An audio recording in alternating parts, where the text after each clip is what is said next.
get started. And I'm Rich Dahman, Superintendent with the School District of Milton, and want to thank folks for coming tonight. Our process for these community information sessions is, and I do want to share that we're recording this too, and we have it available on our web page that people can watch it afterwards. But our goal is to share some information and then open it up to any questions or thoughts that folks have in the audience. So I'm going to kick things off. And again, I'm Rich Dahman, the superintendent with the school district. And I'm Ross McPherson, the Director of Business Services for the School District of Milton. So we want to thank you for joining us. We're sharing information about an upcoming operating referendum that our school district has. And we like to start our presentations by talking about our school district's vision and mission and commitment to equity. And our vision and mission are tied very much to the themes of opportunities, achievement, and community for all. So we work really hard to incorporate those things into everything that we do as a school district. And our commitment to equity, I'll let you read it on the board rather than reading it to you, but it's really around identifying any barriers that students may have and making sure that we put systems in place to allow students to overcome those barriers to have a high quality education in all of our schools. So we'd like to start with that. And then I also want to share a little bit about some of the things that have been happening in our schools, because we know that strong schools build strong communities. And we feel like in our school district we have some outstanding things happening in all of our schools, in our classrooms, and in our extracurricular opportunities. And you'll see some of these things highlighted on the handout that you have available too. A couple that I want to point out is that we are the top-rated school district in Rock County, and we're very proud of that. We have high student achievement scores over multiple years, and we balance that achievement and opportunity for students with being fiscally responsible. We're a low-revenue school district, so we have to live within our means. And we look at our district's mill rate, which is the tax rate. Every year since 2019-20, it's decreased, and it's projected to continue to decrease. But we also know that we need to have the revenues available to continue to offer the high-quality programs and opportunities that we have for kids. The other thing that I want to point out here is that we ask our parents and community members every year in our survey, are they proud to be in our school district and proud to be Milton Redhawks? And our families this past spring, 88% agreed with that and only 4% disagreed. And it's almost impossible to have something that only 4% of the people disagree with. So we're very proud that we're offering programs that our families can be proud of. And when we ask that same question of community members across our district, most of whom don't have kids in the schools, 77% said their family is proud to be Redhawks, and only 10% disagreed with that statement. So we feel that that's some information that helps folks see that we offer something that's really valuable in our communities, not just for our students and families, but for everyone that lives within our school district. And then I'm going to turn things over to Ross. So next we have a little 2-minute video that kind of captures the high points of the referendum question that'll be on the November ballot. And after that we have some additional slides that talk more about Wisconsin school funding and why we're having this before the voters. Our school district has a long history of providing opportunities for all community members, from our youngest students to adults. We believe strong schools lead to strong communities. We are proud of our district. And as we look toward the future, we know there is continued work to be done to ensure that all students have excellent opportunities in education. On November 5th, voters in Milton will have the opportunity to vote on a single question referendum. State funding has not kept up with inflation since 2009. We are projecting significant budget deficits once our current referendum expires after the 2025-2026 school year. Non-recurring referendums are designed to address temporary needs. We are asking for a recurring referendum to address a growing state funding gap that has only grown wider over the last 15 years. If the referendum passes, we can maintain our high-quality programming and provide stability to our students, families, and community going forward. We can keep what is in place for our current and future Redhawks. If the referendum passes, the average tax impact on every $100,000 in property value would be $3.50 a month for the first year and is projected to decline in subsequent years. Without more funding, we can't maintain the programs that we have. Significant budget deficits will result in significant reductions to our programming. With those limitations, one of the greatest differences will be larger class sizes and fewer opportunities for students. This investment in our schools is an investment in our students and our community. Please learn all you can about the upcoming referendum and be sure to vote on or before November 5th.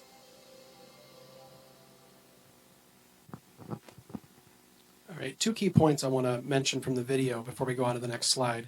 One is when this referendum is to take effect. You may be aware that the current referendum the school district has is in place through the end of the 25-26 school year, meaning through the end of next June, we have a $2.5 million non-recurring referendum on our books right now. The referendum question for next month is going to take effect on the 26-27 school year after the current referendum expires. But because we're already projecting significant deficits now, we want this question before the voters now so we can start doing planning for the future. The other major point in that video was talking about the growing state funding gap. What you see here is the comparison of investments from inflationary cost adjustments over the last 15 years, since 2009, to what has actually been provided by the state of Wisconsin in the school funding formula. At the end of the current state budget, which runs from 2023 to 2025, there is a projected $3,300 difference per pupil that is already identified between what would have been provided under cost of living increases, according to the Wisconsin Employee Relations Commission, and what the state budgets have provided the last 15 years. For Milton, that amounts to over $11 million annually of funding that we no longer have, or that we do not have, excuse me. One of the other comparative pieces we look at when we're talking about school funding is the difference between school districts. If you don't know, school districts across the state do not have the same amount of funding per pupil, depending on where you live. We compare ourselves to the Badger Conference, which comprises our athletic conference for districts of similar size to Milton. On this page is all of the Badger Conference schools compared to what their multiplier is per pupil compared to us. Milton is highlighted in red on this bar chart, indicating that we are near the lower half of what's available to us in the Badger Conference. At the far left, you see some school districts like Monona Grove, Oregon, and Mount Horeb that are significantly above the average for this group. The two horizontal lines on this page indicate the average for the group, which is about $12,560 per pupil. And the lower line, the gray line, is what's called the low revenue ceiling. This is a concept in state funding that is considered the lowest threshold or lowest multiplier per pupil allowable in the state. Were it not for the current non-recurring referendum that Milton has, we would be on that gray line right now. So when we talk about the significant budget deficits indicated in the video, we have to ask ourselves, what are the ways we can address looming funding deficits or funding challenges in general? There's really only two ways. Either you seek additional revenues, or you go through budget or spending reductions. You may have noticed, if you follow the news, that approximately 137 questions are on the ballot for this November from school districts across the state. Districts that are forced to go to referendum are encountering the same challenges we are right now. And when over 70 to 75% of your budget is comprised of salary and benefits for staff, the areas you can address in these budget reductions are rather small. And areas you are forced to look at are programmatic reductions, salary freezes, staffing reductions, closures of buildings, reductions in workforce in general, delaying and ignoring preventive maintenance. None of the items on this screen are considered attractive options at any time. But with the deficits where we would be encountering were the current non-recurring referendum to expire without a replacement, we have significant deficits beginning in 26-27. Once again, the current referendum that goes through the end of the 25-26 school year is a non-recurring referendum for $2.5 million. On this bar chart, that's indicated by the orange portion. When that expires at the end of 25-26, the bar would simply go back to the blue amount shown here. So the question we're proposing is an additional $5 million recurring authority that would continue with us into years past. Again, referring to the video, a non-recurring referendum refers to temporary needs, and we're proposing a recurring referendum because our regular operating costs for ongoing commitments is exceeding our ability based on the state funding model. Also of note, when we talk about the difference between the 2.5 and the 5, it is a net $2.5 million increase to our current authority, not a brand new $5 million. The 2.5 would be expiring otherwise, so we're trying to put the 5 million in place to be a net 2.5 increase. And finally, when we talk about what this will do to our local taxes, Rich mentioned at the beginning, but we've been very fortunate in that our taxation rate since 1920 has been falling consistently each year. For the year we're about to bring to the board later this month for the 24-25 school year, we still project our mill rate to be falling over previous years, but when the referendum were to take effect, we would incorporate that new $2.5 million of authority, resulting in approximately a $42 per $100,000 property value increase for each $100,000 of home value. After that, based on the way property values are moving and the way our state funding model is providing new revenues, we anticipate that taxation rate to continue to fall after that point. At this point, Rich, I'll give it back to you if you have any other additional things you want to add, or we can open it up for some questions. And I don't have anything to add, but we want to answer questions that folks have. Or it doesn't have to be a question, it can be a thought that you have too. I think I may have all the questions. I'm going to give this to you so that folks can hear it over the screen too. Oh, there. Oh, I'm sorry. Okay. I think my first question is, what exactly is the shortfall from the state? Is it the state is supposed to be giving us this money to offset inflation and they're not? Or are they pleading poverty? Are they redirecting this money somewhere else? What exactly is happening here? I can start with that. It's actually a little bit more of the former. So the reason I had this chart up earlier is the orange line on the screen indicates what the incremental change per pupil would have been if the per pupil funding model had been maintained to the rate of inflation. But since 2009, the state budget priorities started playing with the idea of what that inflationary increase should be for budgetary reasons, not for inflationary reasons. So it started to lag behind the rate of inflation. And there's some years where it didn't move at all. If you look at the 21-23 school year, there was literally no change in the per pupil amount per funding, which was right in the middle of the COVID pandemic. Since then, there has been minimal increase to return to what I would call normal, maybe 15 years ago, but cumulatively, it represents a lack of investment about $3,300 behind the rate of inflation since 2009. So I think that kind of leads into my next question, which is, if the state is falling behind in what they're distributing to us, and we fill the gap with the referendum, when the state gets around to maybe increasing, are they going to say, Milton's fully funded, we don't have to give them any more money? Or, how is that going to work when we've got this passed? Yeah, that's another great question. And I'll answer a little bit of that and then hand it over to Ross to fill in some of the details there. Our projection with continued state funding at the rate that it's been the last couple years is that when our current non-recurring referendum expires, that we'll have over a $4 million deficit for the first year and then a $5 million deficit after that. So that's why we're asking for that amount, but it would be ideal if the state would increase their funding to address that issue. And if you think of us being $5 million behind, if the state increases their funding and then we are only $4 million behind, the board would have the authority to levy up to that $5 million, but wouldn't need to levy that full amount. And the state wouldn't, and Ross can share the details on this part more, but the state, if they increase funding, they wouldn't look at a district that has their own local in place and and not give that district the same increase that other districts are getting. Not to hog the microphone, but I'm holding it. So, um, so then with the part of this that is now up to be recurring, is that, I think you said that's 2.5 million. Is that something that the board could levy as needed, or does that mean that it's going to be 2.5 million year after year until somebody decides to bring it up for a vote to cancel it?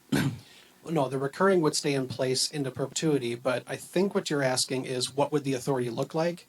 So this is why on this graph we put these dotted lines going across from 26, 27 to the third year on the graph, because it gives the board the ability to levy up to. It does not require the district to utilize or to maximize that utilization. So if there were a year we had a better than normal health insurance renewal, or something happened with CPI that caused an easing of what that upward pressure would be, we have the ability to not utilize all of it. So it's an upper limit, not That's correct. Here's how much we're taking. Correct. Okay, I understand. All right, thank you. Sorry. Well, if he has a question.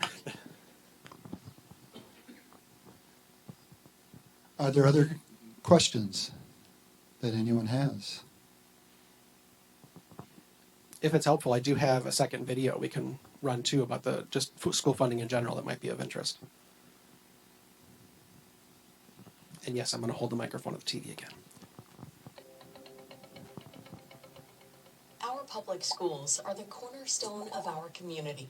The education and opportunities we provide for students today shape their futures and ours. Schools, like any organization, need money to operate. But in Wisconsin, funding the needs of our schools has been a growing challenge. State policy limits how much school districts can spend. The vast majority of school funding comes from a combination of state dollars and local property taxes. It's called the revenue limit, and it acts as a cap per student that school districts can spend each year. Even if school costs go above this level, schools can't spend any more than this limit. From 1994 to 2009, these revenue caps were adjusted for inflation, which meant they helped schools keep up with ongoing needs. But since 2010, the resources districts need to survive have fallen farther and farther behind the basic costs to operate our schools. By the end of 2025, the revenue limit will have fallen more than $3,300 per student behind inflation. With a district of 1,000 students, that's a decrease of more than $3 million. What's more, each district has a different revenue cap, and these caps are not tied to the needs of the students or the costs to the schools that serve them. Our job as a school district is to make sure all of our students have access to the exceptional educational opportunities we provide, no matter what their needs when they walk through our doors. But state funding falls short of what it costs to meet the specific needs of many of our students. When that happens, we have to use money from our general fund to cover the difference, which means taking dollars from other important needs. The largest portion of our budget goes towards staffing. Our people are the heart of our schools. Without enough educators who instruct, support, and inspire learning, schools can't provide the lessons, programs, and opportunities our students deserve. Other important budget items include curriculum, technology, transportation, operations, and maintenance. School districts work hard to balance their budgets, yet resources for schools have been shrinking year after year since 2010. With costs growing so much faster than funding, districts are always looking for ways to trim costs and work smarter, like deferring needed school maintenance, cutting programs, reducing staff, and many other strategies. But schools can only cut so much before they start to harm educational opportunities for their students. To maintain class sizes, keep up with rising costs, take care of school buildings, and protect high-quality instruction, many districts have turned to their community to help fill the state-imposed funding gap. Since the arrival of revenue limits, over 80% of school districts have done so by asking local voters to raise their caps through an operating referendum. Most have used the option multiple times. Our children don't have time to wait for state policymakers to fix the school funding system. By putting the needs of our students first, We are investing in their potential and the future of our whole community. Strong schools make strong communities where families want to move and stay. Learn more about school finance in Wisconsin by visiting our websites.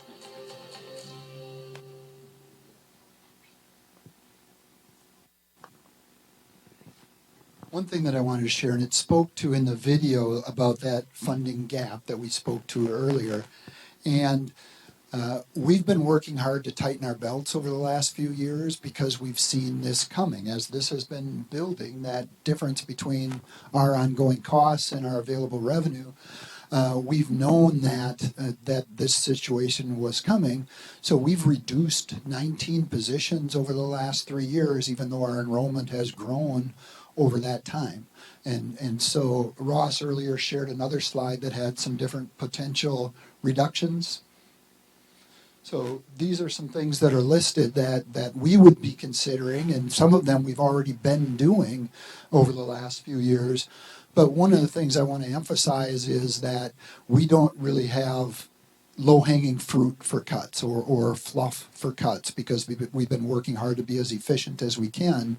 So if this doesn't pass and we need to make $5 million in reductions, it would mean extremely large class sizes and much fewer opportunities for students. We currently have 25 students in some second grade classrooms and 22 students in some kindergarten classrooms and 29 in sixth grade classrooms. And we know that that's a lot of kids for one classroom, but every classroom would be at that size or higher at our elementary schools if the referendum wasn't to pass.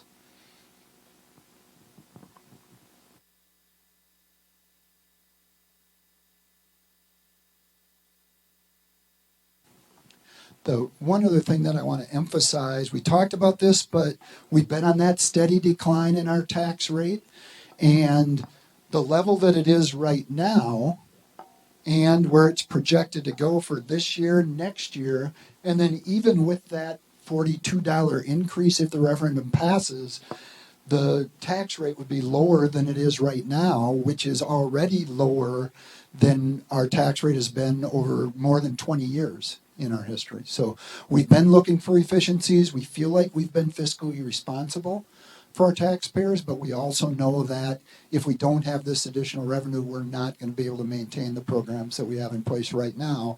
And then one more time back to that potential cuts slide. A big one that we've seen in neighboring district is a wage freeze.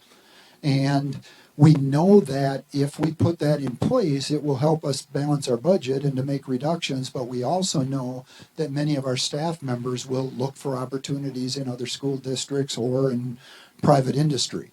And we've seen that happen in other districts. We've hired people from neighboring districts that have made cuts because either their position was eliminated or they kind of saw the writing on the wall that their district was going to continue to go through a cycle of making cuts and then a few years later making more cuts, and that salary increases wouldn't remain effective or remain in place. So we know that in order to keep our high quality staff, we have great teachers in all of our classrooms and in all of our schools, and that's why we have such success as a school district. In order to be able to keep that, we need to be able to be competitive with our salaries and benefits. And our goal isn't to be at the top of the Badger Conference in revenue or in the Badger Conference. Our goal isn't to have revenue that's up at the top here. But we know that if the referendum doesn't pass, we're going to fall to the low end, and we won't be able to have salaries and benefits that are here in the middle that are competitive with other districts if we don't have that revenue.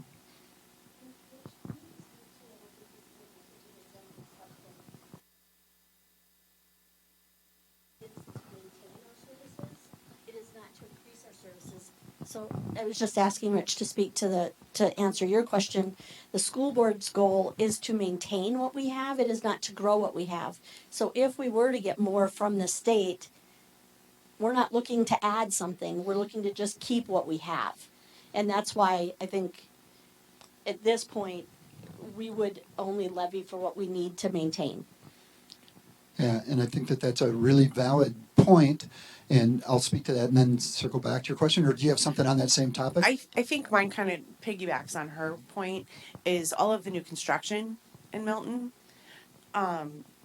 Does the referendum request kind of take into consideration the potential new students that are going to be coming into the school district? Because just behind our house alone, they're got to be putting in like 20 new houses. Yeah, And and there's a I'm sure many of those will have young children. Yeah, that's a great question. And the trend in the state is that school districts are losing enrollment because people are waiting longer to get married, they're waiting longer to have kids, they're having smaller families. We've been able to buck that trend and stay steady or even increasing enrollment because we're a destination school district. Families want to send their kids to our district. They want to move into our district. We're a destination district for staff, too. People want to work for us, but that can go in the other direction in a hurry if we have to cut a lot of programs. So all of those, every time a new house goes up or a new business opens, it helps decrease that tax rate because it's spreading that total tax amount among more property owners. So that's a good thing for the tax rate. And as far as enrollment for the schools, we took that into account in our planning for our budget projections, but every year we readjust those projections based on who's moving into those new homes. Do they have kids in school, or do they have kids that are 2 or 3 year olds that we know will be coming to our schools a few years down the road?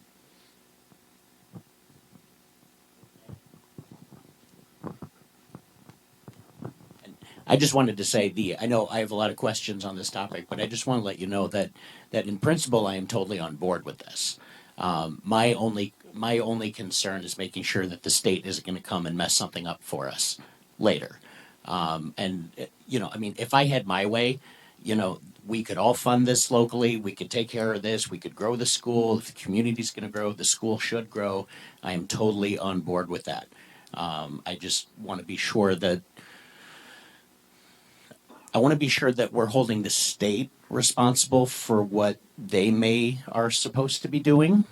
And I want to make sure that they don't hold it against us just because we may be in a position to see to our needs. Right, and I think that's a great question. And we see what the trend has been from the state. And up until 2009, the state had a great system that was equitable for districts. Districts could plan ahead because increases were tied to inflation. And it literally was when that was decoupled that this trend happened and that gap happened. There's 2 ways that the state could go. Our hope is that the state would increase their funding so that we wouldn't have to levy that full amount. But the state also could get back into this trend of not having any increases at all, and then we'd have to look at how we adjust to that if that's something that happens down the road. We don't anticipate that happening in the upcoming budget biennium at the state level, but predicting beyond that is always up to the legislature because they make decisions about funding the schools. I'd like to think that the state's not going to throw us a curveball, but if you could guarantee that, that'd be fantastic. But it's not lost on me because if there's not evidence showing that something needs to be done, you only have to look to the fact that increasing numbers of districts, we're hitting record years year after year for the number of school districts proposing referendum questions each year. There's got to be a reason for it. And if that's not spurring the state to action, or at least to look at this in more detail, it should. Other questions or thoughts? It doesn't have to be a question.